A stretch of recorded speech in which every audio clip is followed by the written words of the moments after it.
Great minds think alike.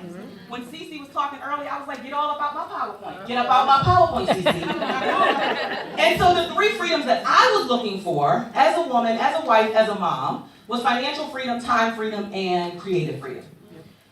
So you may not be able to figure it out now because now I have all these accolades. You know how somebody gives you their bio and it's like, ooh, she did this. I've been on Dr. Oz show. I've been featured in Forbes magazine, Essence, Ebony, Black Enterprise. I spoke at the United Nations. I mean, the list goes on and on and on. But sometimes you read the bio and you don't understand the work that went into making that bio a reality. And so I think it's so important not only for us to read our bios and share our successes, because our successes really just stroke our own egos. I think it's so important that we share with other individuals the backstory, the behind the scenes, because every one of you has a voice, so that voice can do 3 things. So that it can help you to transform the lives of others, so that it can allow you to create a legacy that will long outlive your physical body, and so that you can create generational wealth. Those are the 3 things your voice has the power to do. So when I was in the corporate space, for 15 years, I worked as a legal secretary in corporate America. I went to a 10 by 10 cubicle every day, and I punched a time clock, and I built somebody else's dream for 15 years. But here's the crazy part. As much as I hated it, as much as my spirit was torn apart every day that I kept myself stuck in that space of existing, I kept doing it. Yes. I just kept showing up, because how many of you know that you're going to do the same thing and you're going to keep doing it until you're willing to interrupt the norm? That is what is required. You have got to be bold enough, courageous enough, tenacious enough to interrupt your norm, or you will always just be the person on the sideline who's complaining about what ain't happening. And I didn't want to be the person on the sidelines, watching, wishing, waiting, hoping. No, I wanted to create the reality that I always dreamed about, that I visualized. I didn't want to have to go to corporate America to a 10 by cubicle every single day. The worst part about going to the cubicle wasn't even the fact that it was a job. So I don't want to diminish anybody having a job. But here's the 2 things I want you to understand. Number 1, the job is not your legacy. Yes. Yes. That's right. Please hear me. Yes. The job is not your legacy. Because if you leave tomorrow, they will replace you. Yes, ma'am. If you pass tomorrow, they will replace you, and nobody will still be saying your name. They will be saying the name of the company.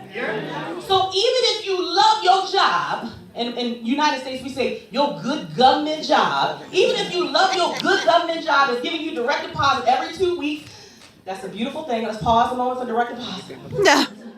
Amen. Even if you love it, you should always have something of your own on the side. Yes. That is your legacy. Yes. And so I need you guys to really pay attention and think about legacy. Yes. If you look up the word legacy, it's about passing something down. What are you going to pass down?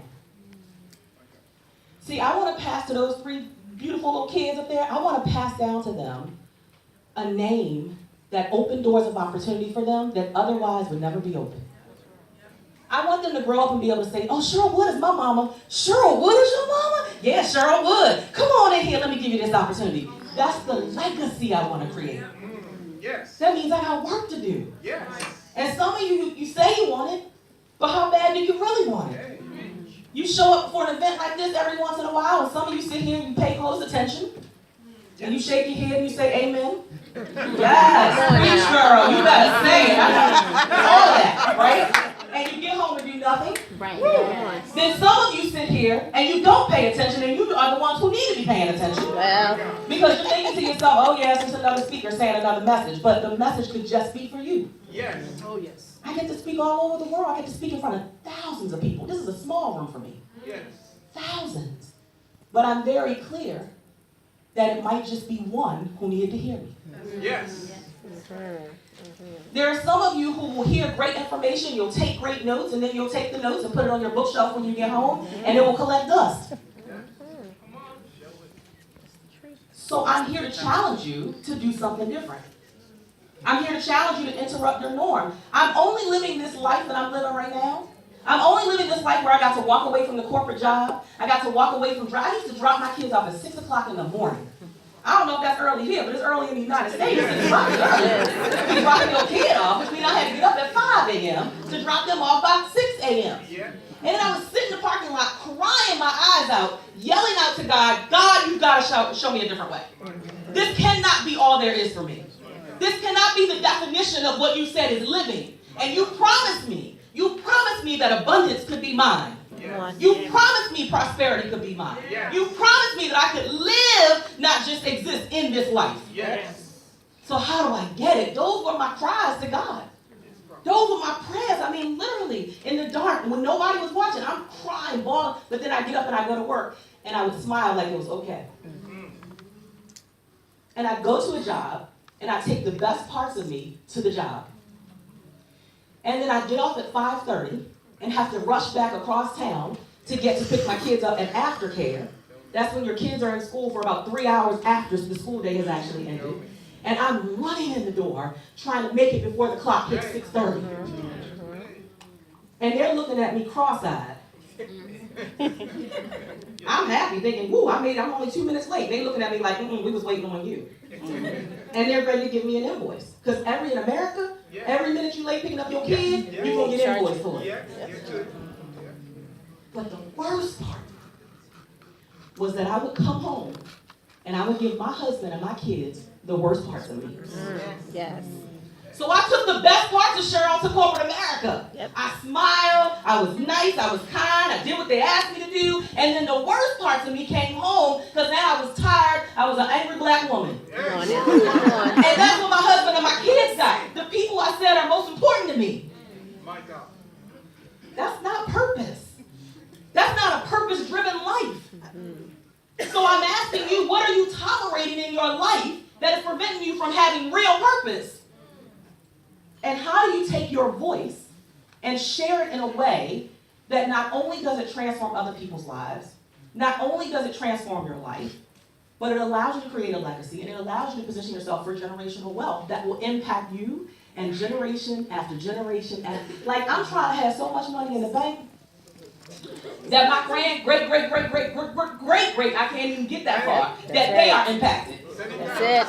Because oftentimes, I'm just going to say this, in the African American community, you know what we leave our kids? Bills and debt. And I am on a mission to change that. And that's why I found the power in my voice. Yes. Because I understand that my story, my truth, my experiences, all of those things could position me to create a different reality. Yes. Where I didn't have to go to a job that I hated. Yes. Where I didn't have to bring the worst parts of me home to my kids and my husband. Where I didn't have to feel like I was just existing. Yes. I wanted to be a beacon of light and inspiration for other people. And some of you have found a glimmer of your light, and I want to tap on that a little bit. I want to make sure we really tap that to bring it fully out. Some of you have found a glimmer of light. Like, you know there's something more in your spirit. Anybody in the room have something like tapping you on the shoulder? It won't leave you alone. You want it to leave you alone, but it won't. And it's bothering you at night, keeping you up at night, waking you up in the morning. You keep thinking about it. You doodling about it. You journaling about it. You Facebooking about it, but you ain't doing nothing about it. Okay? Oh, it's just me? Right? And so it's time for us to come out of a phase of inactivity and come into a phase of movement and momentum. It's time for us to take action on the things that we want. And here's the biggest thing, is to understand that you are worthy just as you are right now. That you are adequate and qualified just as you are right now. Because some of you are waiting on somebody else to give you permission that you're good enough. Come on. Some of you are waiting on somebody to say that's a good idea when you don't need anybody else to tell you it's a good idea. You just need to execute on it. So we got to do more action and less talking. Yes. So that we can really walk in a space called purpose. I'm loving this brother. He's like, yes! I know. I love it. All right, so I'm going to share with you today the 4 elements that comprise your voice. I'm going to share with you the 6 pillars for leveraging your voice and how to use your voice to create impact and income. Anybody who knows me in the U.S., they know I hate PowerPoint. I did this because I thought the London people might like it. Y'all like PowerPoint? No, I'm not liking it. No, that's not the way I want. I didn't say that way. I said the other way. Right. I did, and then it went bad. Oh my God, I'm about to lose it. No. I'm gonna stay calm. So he says, so. I got you.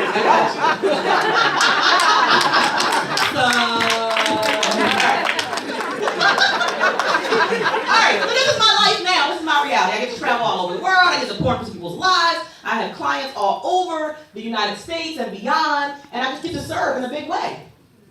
Awesome. But it didn't start that way. Thank you, brother. Get your card. Make sure we connect. Shayla Boy Gill, I swear. Yes, All right. So here's the thing. Purpose doesn't limit you. Only you limit you. So remember I said that every speaker that you hear has a success story, right? But they also have a behind-the-scenes story. So like here's my behind-the-scenes story, and then I'm going to give you guys some great content. So my behind-the-scenes story is that I grew up in poverty in the projects in Baltimore, Maryland. So all through my youth, I grew up seeing the worst parts of life.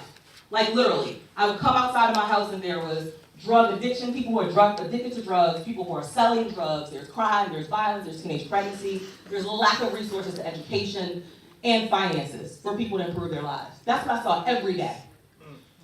On the inside of my house was even more dysfunctional because my father suffered from alcoholism. And he was one of those alcoholics that when he drank, he got violent. Really violent. So I would watch my dad, who was never really a nice, mushy-gushy person, but I would watch him from being a mean person to a nasty person. And when he got nasty, he would get into fights with my mom. He would go out and he would bust out the windows in my mother's apartment. He would go and slash the tires on her car. I saw my father go to jail more times than I could count. There were times that my father got so violent, my mother would pack us up. Myself, I have a twin sister. Yes, there's two of me, y'all. I have a twin sister and I have a younger brother. And she would pack us up. She would wake us up in the middle of the night. Wake up, wake up. Come on, let's go. And we're running out of the house in the middle of the night to escape my father's violence. To go to a place called the House of Ruth, which was a protected place for women who were being battered and the children. And we would have to escape in the middle of the night because otherwise there would just be hell to pay. That was my reality.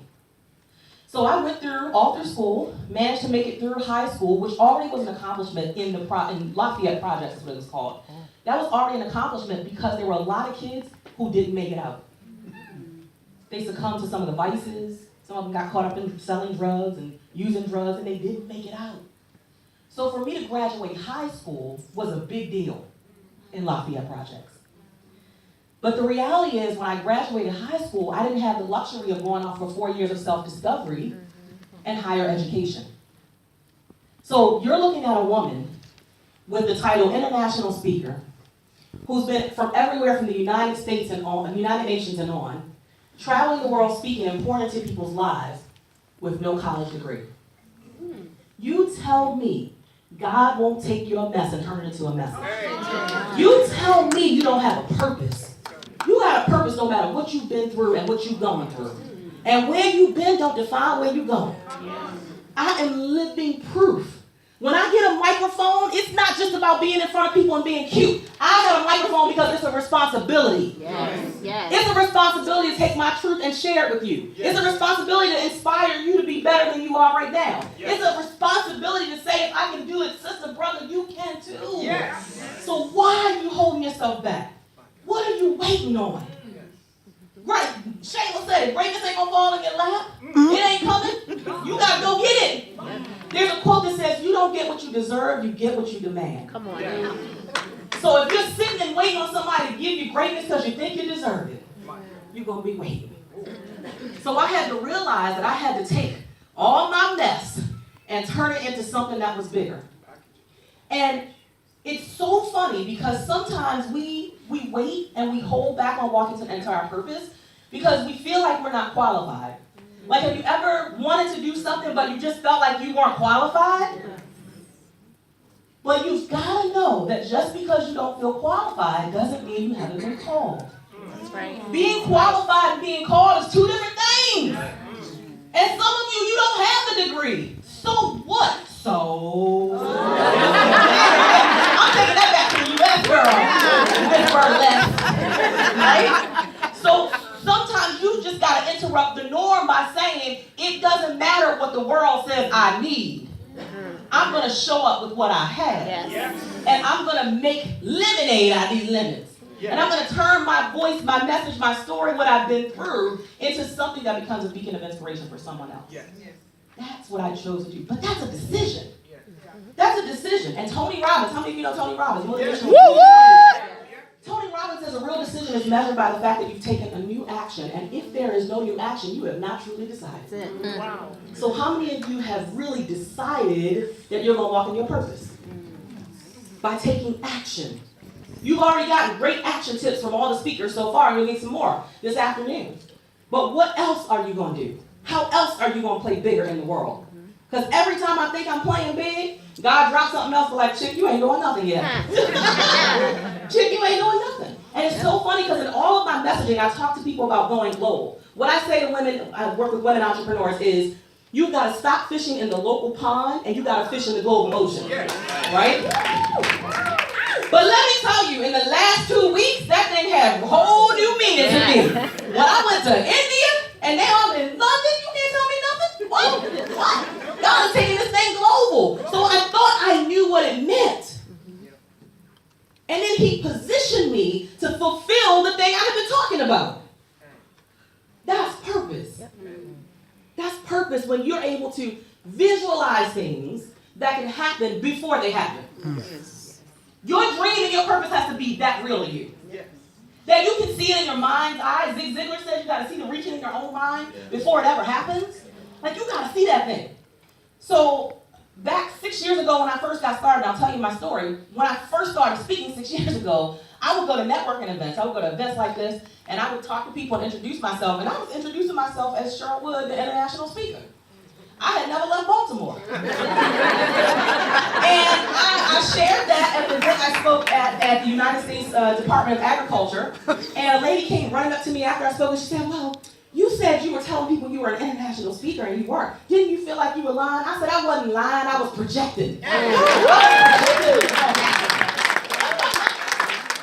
Some people, right? Some people want to take your 100 watts and turn it down to 45 watts.